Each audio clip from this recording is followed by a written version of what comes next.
Well, good morning, good afternoon, good evening, whatever time it is, wherever you are in the world, tuning in to episode 24 of A Voice from the Ever Change. This is a Q&A session, but before I get on to the questions, I will do a guided meditation into silence as kind of a way of setting the tone. And then I'll address, I got several questions over the course of this week in regards to breaking patterns and habits. Certain people who sent forth questions felt that they were caught in cycles in their life. So I'll try to address those questions from a meditation point of view.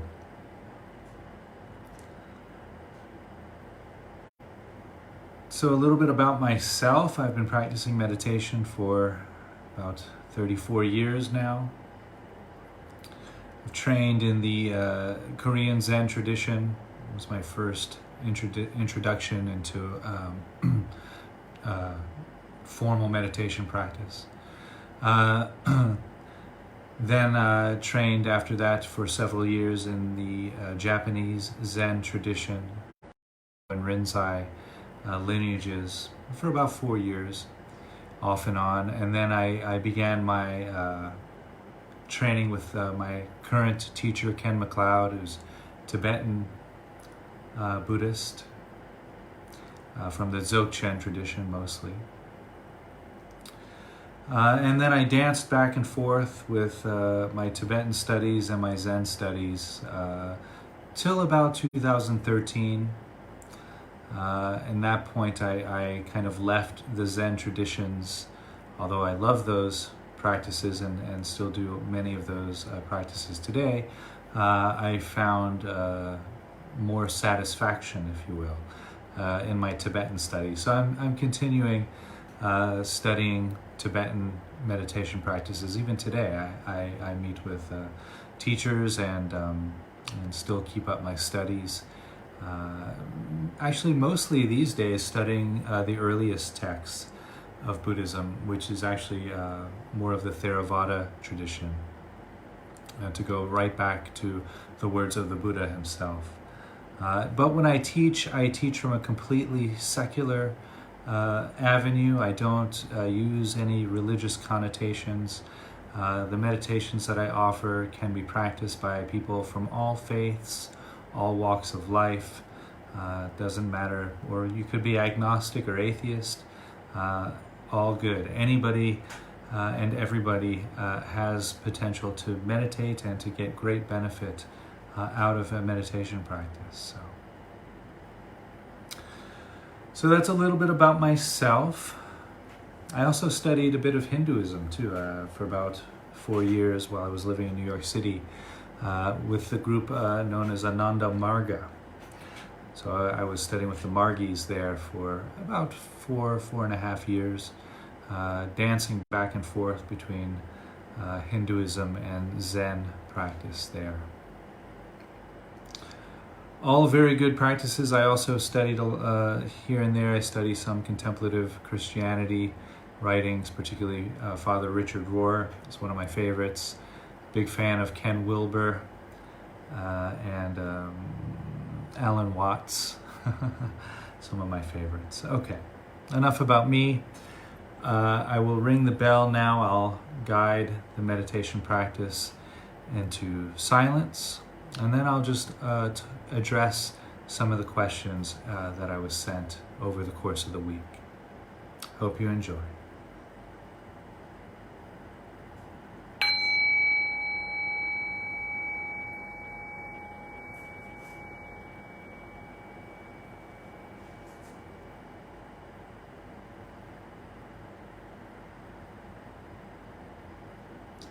So allowing the body, mind, and heart to rest. Just settling into this present moment experience.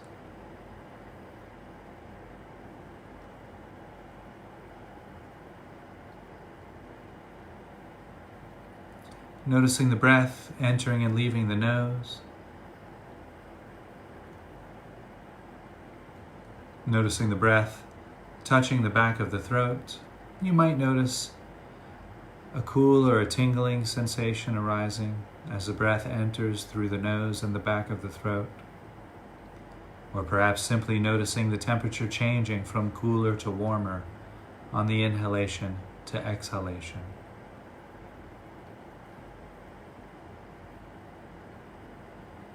Noticing the rib cage expanding and contracting with each breath.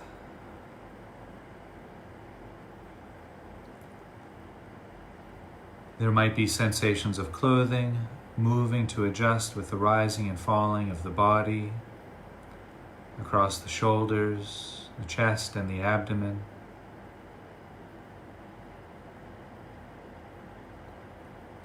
And you might also notice the back moving out as you breathe in as you breathe out.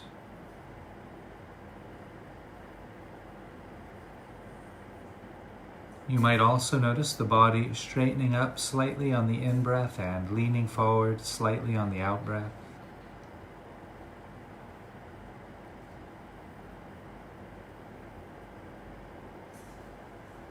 And so we'll rest right there just for a few moments, maintaining awareness on the sensations of the breath from the nose, the back of the throat, the chest and shoulders and back and abdomen. And just rest.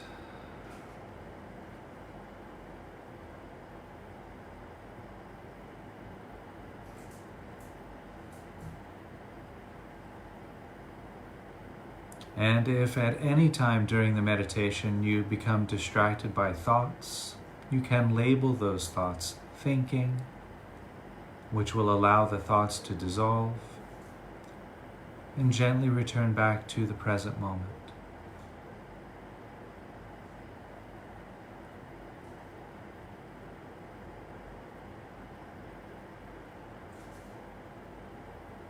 And now resting with the experience of breath, sensations arising from the nose to the abdomen to the nose. Allow awareness to expand again to include sensations of clothing against the arms, or perhaps noticing the arms resting against the body. Noticing the hands resting against the body or touching each other.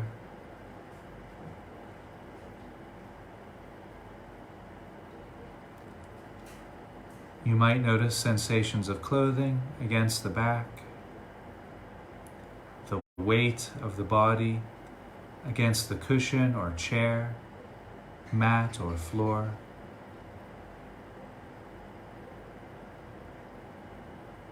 There might be sensations of clothing against the legs.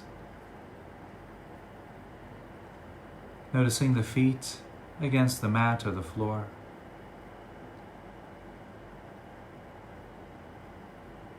There might also be sensations arising from the back of the neck. Noticing any sensations arising from the ears,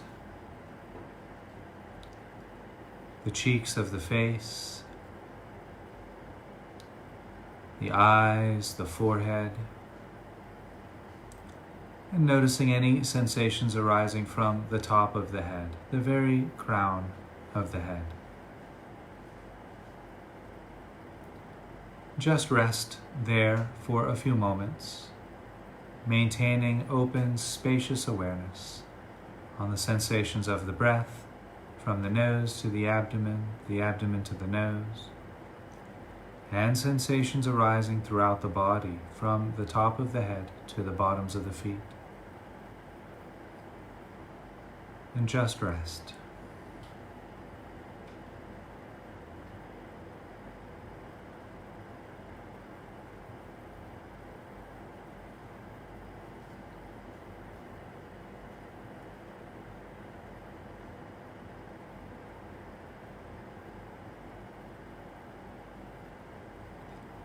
And now, while maintaining awareness on the sensations of the breath, from the nose to the abdomen to the nose, sensations arising throughout the body, from the top of the head to the bottoms of the feet. Allow awareness to expand again, to include any sounds which might be available during this present moment experience.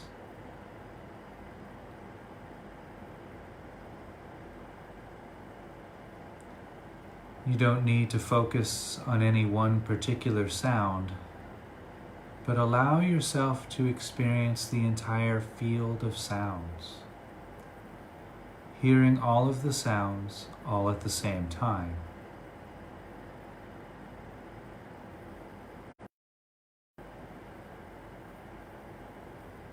And in addition to the canopy of sound, paying close attention to the backdrop of silent space.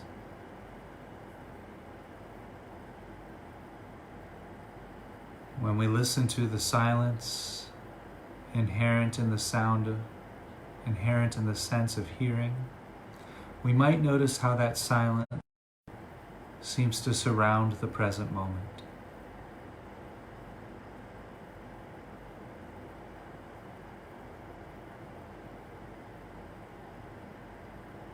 And so we'll rest right there just for a few moments, resting with the silence and sound, sensations of body and breath, and just rest, breathing in and breathing out.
Okay, so that was just a brief guided meditation, and now I'm going to address a couple of the questions that I received over the course of the week. Now I'm gonna, what I typically do for the Q&As is kind of make a summation of several questions that I received. And so this week I seem to get several questions in regards to habits and patterns, how we can use meditation to break certain habits and patterns that we find ourselves caught in.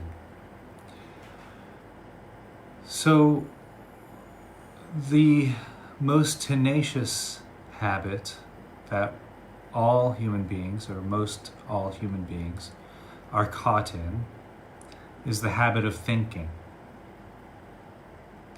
And it is a habit. We're so used to thinking all the time that it doesn't even seem habitual. It just seems like the normal state of affairs. But actually, it is a habit that we can learn to let go of, or that we can learn to break. We don't need to be thinking all of the time. And that's quite important to recognize, because all of our other habits, well, most of our other habits and patterns, are somehow embedded in the thinking process. Now that might be conscious or unconscious, but still most of our habit patterns are there in our thoughts. Now, I've heard scientists estimate that human beings have about 60,000 thoughts a day. That's a lot. But what is really disconcerting about that is those same studies seem to show that roughly 90 to 95% of our thoughts are the same thoughts that we had the day before.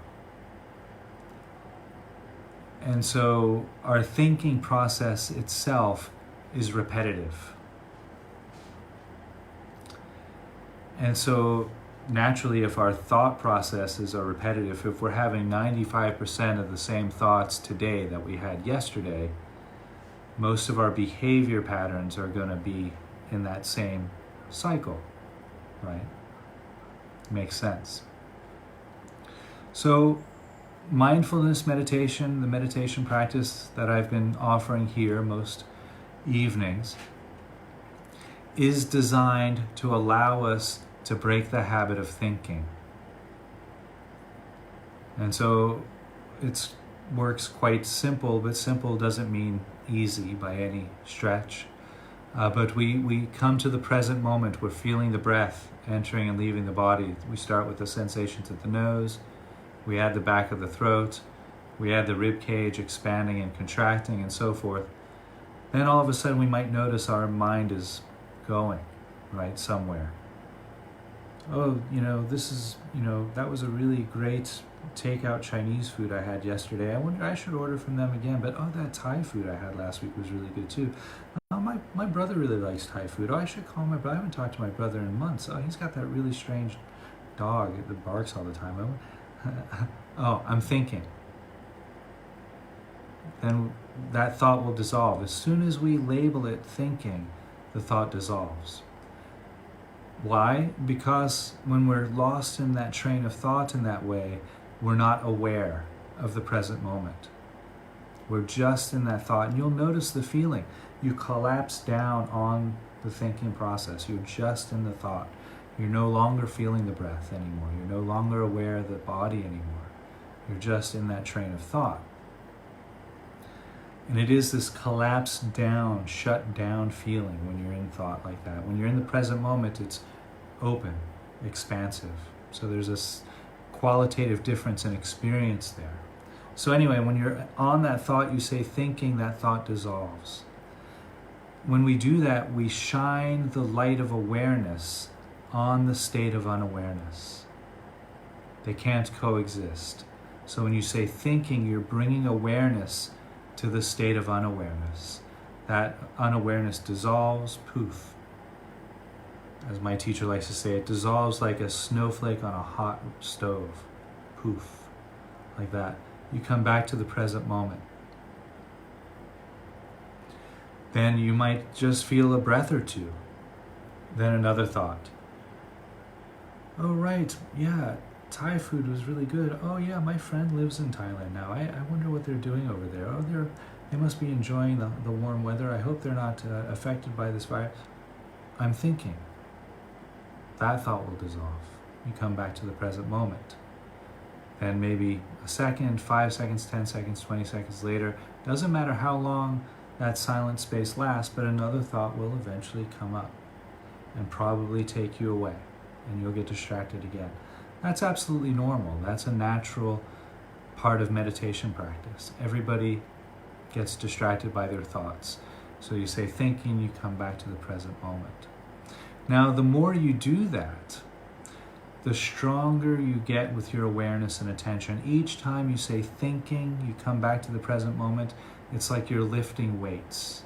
You're strengthening the muscles of awareness and attention. You're getting stronger with the ability to rest in the present moment. And with that cultivated, heightened sense of awareness and attention, we start to be able to rest in the space in between the thoughts. We start to be able to pull apart the space in between the thoughts like that, because it feels good to rest. It's actually the only chance your mind has to rest.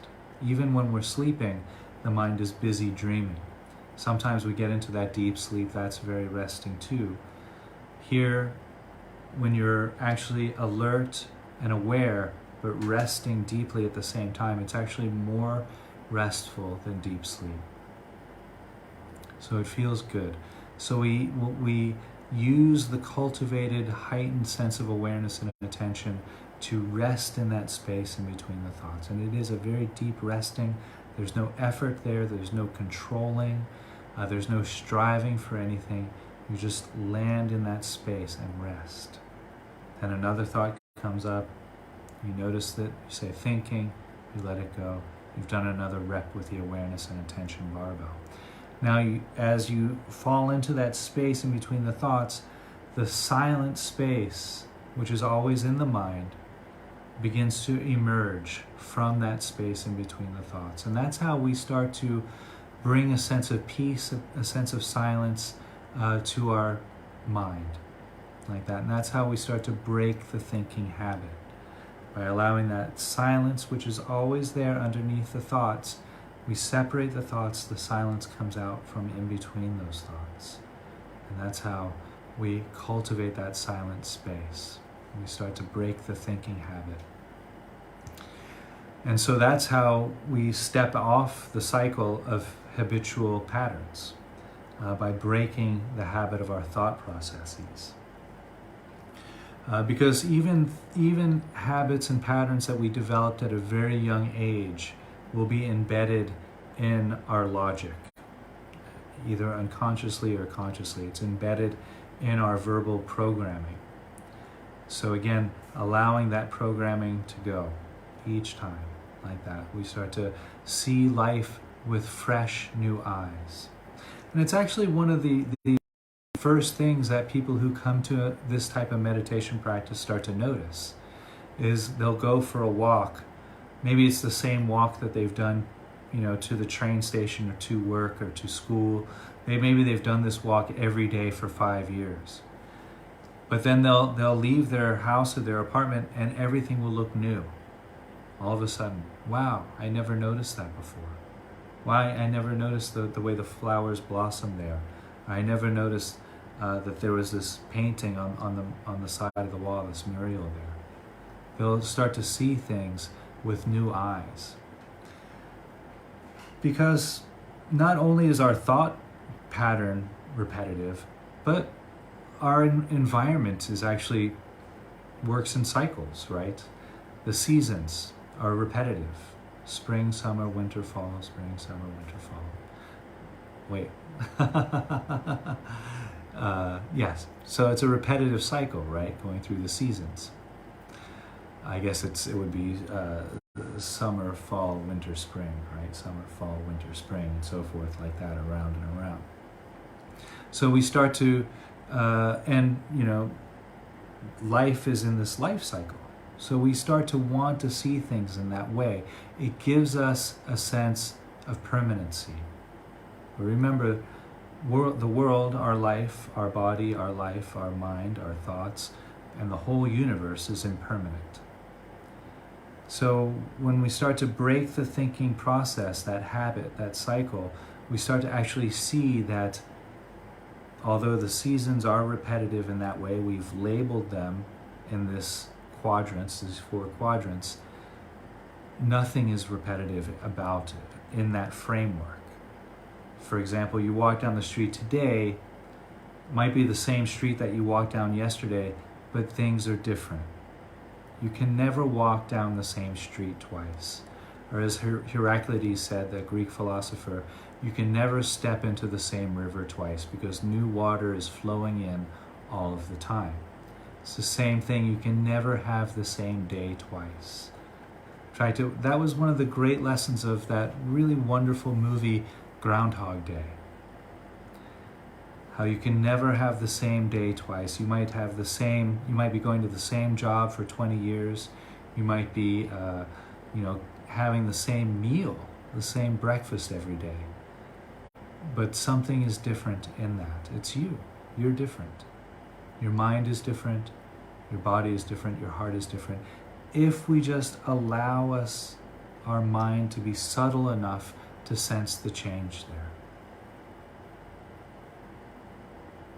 And we do that by breaking the thinking habit.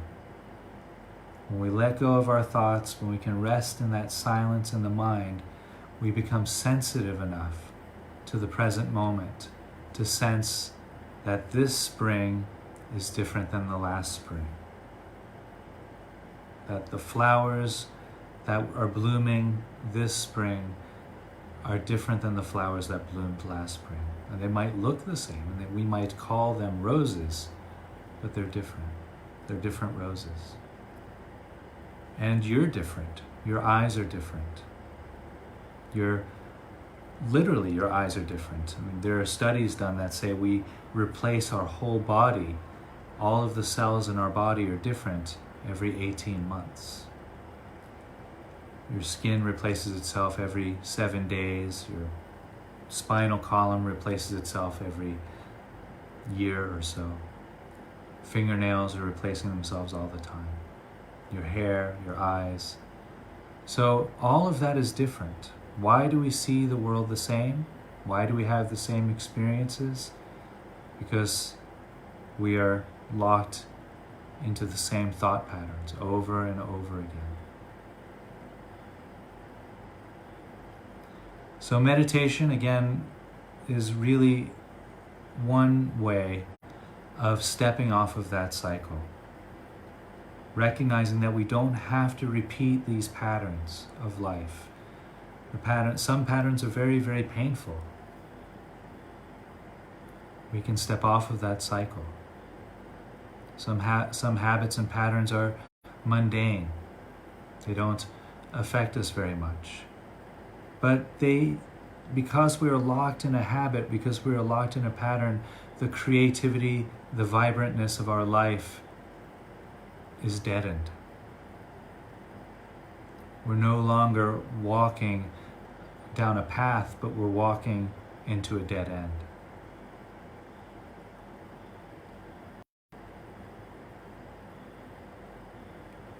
So when we recognize that, when we let go of the thinking and can really rest into the present moment, experiencing the breath, experiencing the clothing on the body, the breeze against the skin, experiencing the vibrant colors of our world, when we can really experience the present moment, life becomes filled with infinite choices.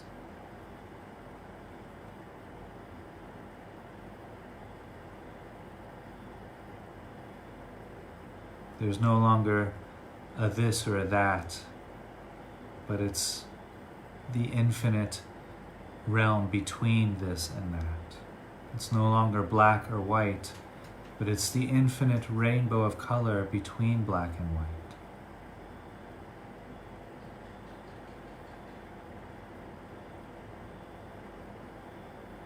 And so I think that's all I want to say about that.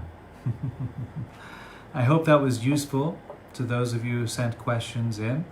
If there are any other questions or comments, please do send them forward. You can message me here on Facebook, any questions or comments in regards to any meditation, anything you might have heard here in these episodes. Oh, and tomorrow starts a new time. So I'll be on at 1 p.m. Thai time. That's 2 p.m. in the Philippines. I think it's 7 p.m. in New Zealand. And I guess it's 11 p.m. on the west coast of the USA. So we're changing the time as a way of trying to reach a larger audience. I hope it works out well for all of you out there. And thanks for tuning in. Thanks for all the support. As always, please, please, please stay safe. Practice your social distancing. I don't care. There's a couple of opinions on that right now. Scientists, doctors agree social distancing works. All you have to do is look at the numbers and it's all there. So do practice your social distancing, please. Wash your hands, wear a mask, stay safe, sanitize with 70% alcohol, and I will see you all tomorrow. Much love, much light. Thank you.